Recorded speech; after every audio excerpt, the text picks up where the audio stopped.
20 de septiembre de 2010, un hombre llegó al aeropuerto John F. Kennedy de la ciudad de Nueva York en un vuelo desde Guayaquil. Los agentes de aduanas lo vieron un poco raro y lo detuvieron. Cuando lo revisaron, encontraron 10 bolsas pegadas a su cuerpo y eran 6 kilos de heroína, avaluadas aproximadamente en $400.000. Este mismo hombre, 8 años antes, había eliminado a Italia de un mundial con un arbitraje nefasto para todos nosotros. Su nombre es Byron Moreno y esta es su historia. Bienvenidos al Gol Cantor.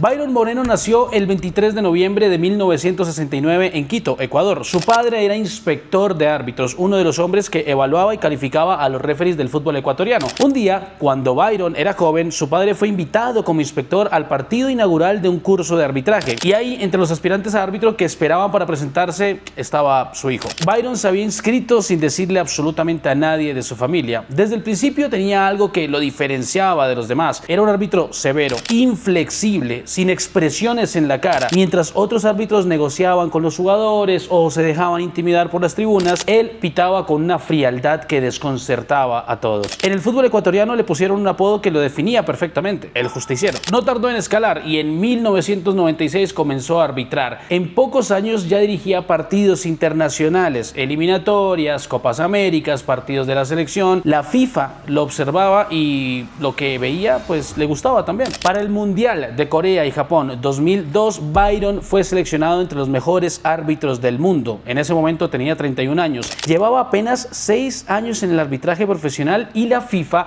lo puso en el escenario más grande del planeta. Lo que nadie podía imaginar era lo que iba a pasar ahí. Pero antes de llegar a ese partido de octavos de final, hay que entender algo que pocos recuerdan, y es que Italia casi no llega a esa fase. En primera ronda, la escuadra azzurra tuvo una actuación decepcionante. Ganó su primer partido contra Ecuador, luego perdió contra Croacia y empató con México. 4 puntos. Pasó de milagro gracias a que Ecuador en el último partido de grupo derrotó a Croacia y le abrió la puerta a Italia. Esa es la ironía del fútbol. Así que Ecuador, el país de Byron Moreno, del que estamos hablando en este momento, sin ese Ecuador, Italia no llegaba a los octavos. Sin Italia en octavos no había partido, y sin partido pues esta historia no existiría. El árbitro que los iba a eliminar era del mismo país que los clasificó. El fútbol tiene una ironía que la verdad no creo que ningún guionista pueda inventar. Ahora sí, 18 de junio de 2002, Estadio Mundialista Daejeon de Corea del Sur. Italia llega a los octavos de final con uno de los mejores equipos en su historia. Buffon en el arco, Maldini, Cannavaro, Nesta, Panucci en la defensa, Tomasi y Zanetti en el centro y Totti y Vieri como referentes ofensivos. Giovanni Trapattoni, el técnico, confiaba que ese equipo podía llegar lejos a pesar de lo que había pasado en la fase de grupos. 4 años después, con casi los mismos jugadores, Italia ganaría el Mundial de Alemania. Pero primero tenía que pasar a Corea del Sur, el anfitrión, el equipo que jugaba en casa ante 38.000 aficionados que la verdad hacían un ruido imposible de ignorar. Con Guus Hiddink como técnico, el holandés que había convertido a Corea en algo que nadie esperaba, pero con Byron Moreno como árbitro. El partido y la polémica comienza en el minuto 3. Corea atacó por el lado izquierdo, hubo un contacto dentro del área, un supuesto agarrón. Byron Moreno señaló el punto penal. Los italianos se miraban entre sí sin entender absolutamente nada. Las repeticiones mostraron después que el contacto era mínimo, el tipo de roce que en cualquier otro partido del mundo quizás no se cobre. Park Ji-sung cobró. Gianluigi Buffon, el arquerazo de Italia, se agazapó y atajó el disparo. Italia nuevamente respiraba. Todavía había partido. En el minuto 18, Vieri cabecea un centro que viene desde la derecha y el gol de Italia se hace realidad. En ese momento, la escuadra azzurra ganaba 1-0. Y el partido parecía encaminado a que no tuviera más problemas. Pero entonces empezó lo que nadie puede explicar bajo la lógica deportiva del fútbol. En el segundo tiempo, con el marcador 1-0 para Italia, Kim Tae-jong, que ya tenía tarjeta amarilla, le mete un codazo terrible a Del Piero dentro del área coreana. Falta clara, expulsión por doble amarilla, pero Byron Moreno no cobró nada. Italia siguió el 11 contra 11, Corea siguió con 11, incluido un jugador que debía haber estado en el vestuario, como Kim Tae-jong. Son cosas que pasan, dicen por ahí. El partido llegó al final del tiempo reglamentario empatado. En el minuto 88, Seol Ki-hyeon aprovechó una jugada dividida y empató el 1-1. Y esto pues se fue al tiempo extra. En el tiempo extra llegó el momento que Italia jamás olvidaría. En el minuto 102, Francesco Totti recibió el balón dentro del área coreana, intentó girar, lo derriban, cae dentro del área. Para cualquier aficionado que vio la jugada, y en las repeticiones también se nota, era penalti para Totti. Era un penal clarísimo. Para los medios, para todo el mundo que analizaron la jugada, la repetición durante varios días, ese penalti debió existir. Pero para Byron Moreno fue simulación, y esto determinó la segunda tarjeta amarilla para Totti, y al final se iba expulsado uno de los referentes de Italia, que se quedaba con 10 jugadores en la prórroga de los octavos de final de un mundial. Pocos minutos después, Tommasi recibió un pase en profundidad, controló y definió gol. Los defensas y hasta el arquero de Corea se quedaron quietos. El estadio se paraliza por un segundo. Recordar que el partido iba 1-1 en ese momento. El juez de línea levanta el banderín y marca el fuera de lugar. Las repeticiones son escandalosas, muestran algo distinto. Tommasi estaba en posición legal cuando recibe la pelota, pero Byron Moreno anuló el gol. Años después, Moreno lo admitiría, dijo que fue un error, pero culpó al juez de línea y no a sí mismo. 4 minutos después, en el minuto 117 de juego, An Jung-hwan conectó un cabezazo al segundo palo. Buffon no llegó. Era el 2-1 para Corea del Sur, y la escuadra azzurra, Italia, quedó eliminada. Cuando llegó el pitazo final, estalló el estadio de Daejeon. Los jugadores italianos no se movieron del campo durante varios minutos. Paolo Maldini, el defensor quizás más elegante de su generación,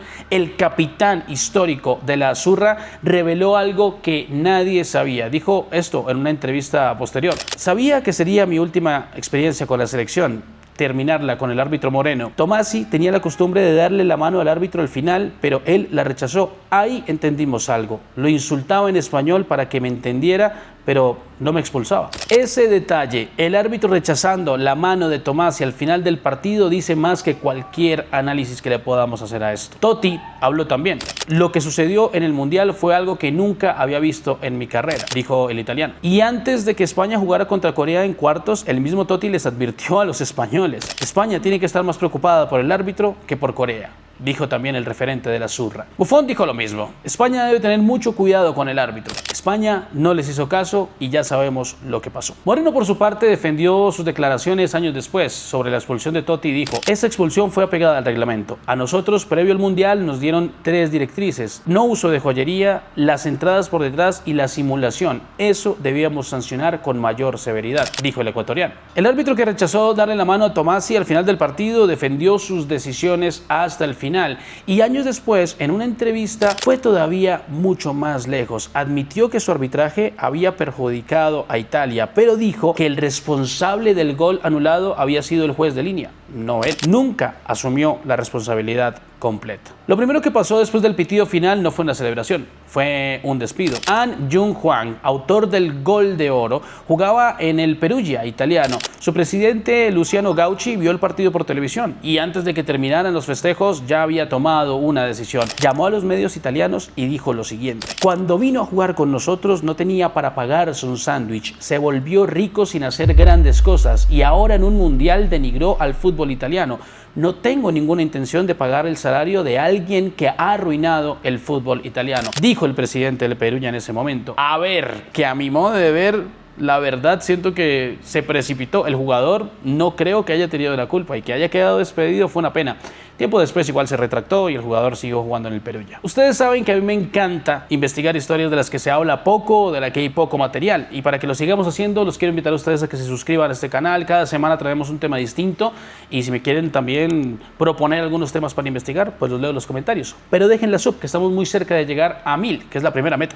Ahora sí, continuemos. Mientras Italia procesaba la eliminación, Byron Moreno seguía en Corea del Sur. La FIFA lo expulsó del resto del torneo, pero no por lo que pasó en el partido. Simplemente dejó de asignarle partidos, sin declaraciones, sin sanción formal, sin explicación pública de absolutamente nada. Las investigaciones que la FIFA abrió nunca encontraron evidencia de corrupción arbitral. El resultado al final se mantuvo. Moreno volvió a Ecuador y 3 meses después del partido que lo hizo famoso en ese mundial, la Federación Ecuatoriana de Fútbol lo suspendió, pero no por el partido contra Italia, sino por otro partido. Jugaba la Liga Deportiva Universitaria de Quito contra el Barcelona de Ecuador. Es un partido donde Byron Moreno decide alargar el tiempo extra 12 minutos hasta que la Liga Deportiva marca 2 goles y gana el partido. La sanción oficial no dice que fue por manipular el resultado, sino por un error al llenar el acta del partido, lo cual a mí me suena un poquito raro. Moreno cumplió los 20 partidos de suspensión, volvió, arbitró, en un partido sacó 3 tarjetas rojas a jugadores del mismo equipo y recibió otra suspensión. En ese momento ya dejó el arbitraje, era el año 2003, un año después del partido que cambió su vida por completo. Pero la vida de Byron Moreno no termina allí. Con la fama que se había dado en el Mundial, aunque fuera por las razones equivocadas, decidió presentarse a las elecciones para concejal de Quito, así que quería meterse en la política también. Pero el lema de campaña, y suena muy irónico con los antecedentes dados, era: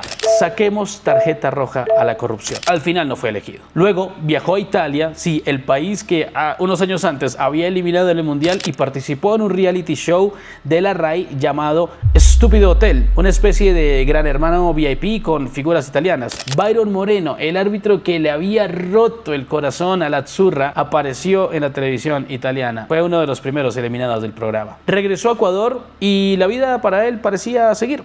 Hasta 2010. El 20 de septiembre de 2010, a las 11:50 de la noche, un vuelo llega al aeropuerto de John F. Kennedy de la ciudad de Nueva York, procedente de Guayaquil, Ecuador. Entre los pasajeros estaba Byron Moreno. Tiene 40 años, lleva 7 años fuera del arbitraje, trabaja como comentarista en algunos programas de deporte de Ecuador. Los agentes del Servicio de Migración y Aduana de Estados Unidos lo detienen para una interrogación de rutina, pero porque lo habían visto un poco nervioso. Los agentes se dan cuenta de este hecho, le hacen preguntas sobre su equipaje y cuando lo revisan físicamente notan algo extraño. Una dureza inusual debajo de la ropa, en el estómago y en las piernas también. Lo llevan a una sala privada de interrogación y allí encuentran 10 bolsas plásticas pegadas a su cuerpo con un total de 6.205 gramos de heroína, avaluadas en $400.000. Byron Moreno, el árbitro que había eliminado a Italia de un mundial con un arbitraje nefasto, fue arrestado en el aeropuerto John F. Kennedy con 6 kilos de heroína pegados a su cuerpo. La noticia recorrió el mundo en horas. En Italia los titulares fueron crueles y precisos a la vez. Moreno se declaró culpable en enero de 2011 y antes de escuchar la sentencia en el Tribunal Federal de Brooklyn ante el juez Edward Corman, lloró y dijo: estoy muy arrepentido desde el fondo de mi corazón. Su versión de los hechos: una banda narco lo había amenazado con asesinar a su hijo si no transportaba la droga y que los mismos que lo amenazaron fueron los que lo delataron ante las autoridades. El juez Corman lo condenó a 30 meses de prisión, menos que la pena mínima de 3 años y medio porque fue considerado un recluso modelo. Dentro de la prisión federal de Brooklyn, Byron Moreno creó un programa de fútbol para los otros presos. El árbitro que robó un mundial dando clases de fútbol en una cárcel americana. Al final cumplió su condena, volvió a Ecuador y a día de hoy conduce un programa de radio llamado El Pito de Byron. Y da también algunos seminarios de arbitraje. En mayo de 2015, 2 días después de que 7 directivos de la FIFA fueran arrestados en Zúrich bajo cargos de corrupción, el diario deportivo italiano Corriere dello Sport publicó una investigación en portada. Manejaban el Mundial. La investigación concluía que la FIFA había garantizado a Corea del Sur un camino privilegiado en el torneo, usando árbitros que favorecieron al anfitrión en los partidos contra Portugal, Italia y España. Y hay un detalle que conecta todo. Jack Warner, uno de los principales condenados del FIFA Gate, el hombre que recibió sobornos durante décadas dentro de la FIFA, fue el encargado de designar al árbitro egipcio Gamal Al-Gandour para el partido de España contra Corea. El mismo escándalo, otro árbitro y el mismo nombre detrás de la cortina. Si este caso les parece interesante, háganmelo saber y lo investigamos también. Ese escándalo se llamó FIFA Gate y lo que salió a la luz en 2015 fue apenas la punta del iceberg de corrupción que lleva décadas creciendo dentro del organismo. Sobornos para elegir sedes, directivos comprando votos, millones de dólares moviéndose en cuentas secretas. Y si este tema también les interesa de cómo funcionaba la FIFA por dentro, cómo se tomaban las decisiones, quiénes cobraban, a quién le llegaba el dinero, eso lo vamos a contar en una serie completamente nueva que sacaremos próximamente en el canal. Lo que pasó en Corea 2002 puede ser solamente una pequeña pieza de algo mucho más grande. Pero ahora, lo que importa es esto. La FIFA nunca respondió a las acusaciones del Corriere dello Sport, el diario italiano, directamente. Las investigaciones oficiales nunca comprobaron corrupción en Corea 2002. El resultado del partido Italia-Corea del Sur sigue siendo 2-1. Y Byron Moreno cumplió su pena por narcotráfico, no por lo que hizo en el campo de fútbol. Pero hay algo que cambió después de 2002. Desde ese torneo la FIFA estableció una nueva norma. Árbitro y jueces de línea deben ser de la misma confederación continental. El juez de línea del partido de España contra Corea era de Trinidad y Tobago. Llevaba apenas 4 años arbitrando. Ese error no podía volver a repetirse. El escándalo sí cambió algo, pero quizás pues no lo suficiente. Pero hay algo en esta historia que me da muchas vueltas en la cabeza. Byron Moreno pagó 30 meses en una cárcel de Nueva York, pagó con su reputación, pagó con el final de su carrera arbitral, pero no pagó por lo que pasó en ese estadio de Corea del Sur el 18 de junio de 2002. Un penalti que no era, un codazo ignorado, una expulsión discutible y un gol anulado que las repeticiones mostraban como legal. Algunas decisiones que fueron pocas, pero que en esos 90 minutos más el alargue dejaron a quizás uno de los equipos opcionados fuera de un mundial de manera injusta. Y la FIFA, el organismo que eligió a este árbitro, que lo puso en ese partido, que abrió una investigación y cerró el caso sin conclusiones, la verdad nunca dio una respuesta real. Los jugadores de aquella Italia ya se retiraron. Totti, Maldini, Buffon, Cannavaro, Vieri, todos se fueron sin saber oficialmente qué fue lo que pasó esa noche. Y es que el fútbol tiene una manera muy particular de enterrar sus propias vergüenzas. Las cubre con el siguiente partido, con la siguiente temporada, con el siguiente mundial. Y con el tiempo, lo que fue un escándalo se convierte simplemente en esto, en una anécdota. Pero para los jugadores, ese partido, para los que lo vieron, nunca será una anécdota más. Fue un robo histórico. El Mundial de 2026 está a semanas de comenzar. Habrá árbitros, habrá decisiones polémicas, habrá goles anulados y penaltis quizás no cobrados. Y cada vez que eso pase, alguien va a recordar lo que sucedió en ese 2002. Porque el fútbol no olvida, aunque parece que ciertos organismos lo quieren hacer. Pero ahora, tú que llegaste al final del video, quiero que me cuentes qué pudo haber sucedido, qué sientes que pasó. ¿Crees que lo de Corea 2002 fue corrupción organizada o simplemente el peor día de un árbitro como Byron Moreno? Y si tuvieras que elegir tú y tuvieras que decirme, ¿cuál crees que puede ser otro robo histórico del que hayamos sido testigos en el fútbol mundial? Quiero que me lo digan abajo en los comentarios, quiero leer cada una de sus respuestas. Saben muy bien que este es un espacio para que podamos debatir y ya saben, dejen su suscripción. Les mando un abrazo enorme y nos vemos en un próximo Gol Cantor. Cuídense mucho. Chao, chao.